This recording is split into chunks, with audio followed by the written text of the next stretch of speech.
La distance de 3800 mètres aurait dû lui permettre de se mettre en sécurité. Mais lors d'une conversation avec son père, elle apprit que sa fuite avait été détectée par un drone. Pour échapper à ses poursuivants, Merlin n'avait d'autre choix que d'accepter une mission particulière. Elle fut envoyée dans une gorge isolée et reculée. Chaque jour était ennuyeux, elle passait son temps à contempler le ciel étoilé, perdue dans ses pensées, jusqu'à ce qu'elle fasse une découverte terrifiante. Une nuée de formes sombres remontait lentement du fond du canyon, atteignant déjà le bord. Sans hésiter, Merlin activa sa mitrailleuse. Ouvrant le feu sans discernement, elle repoussa rapidement les monstres qui tentaient d'escalader les parois du canyon.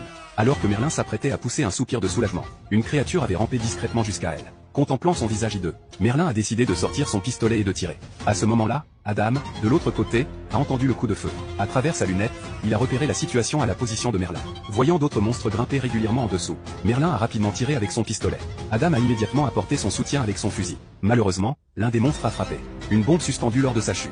La violente explosion frappa directement Merlin, qui était en train d'observer la situation. Témoin de la scène, Adam activa immédiatement sa mitrailleuse lourde pour repousser la horde afin de protéger Merlin. Reprenant ses esprits, Merlin rejoignit le combat. Au même moment, une autre créature déclencha le système d'alarme infrarouge. Les emplacements d'artillerie lourde automatisés, espacés de 600 mètres, se sont activés. Les balles ont commencé à pleuvoir comme de la grêle, vrombissant sans discernement à travers le canyon.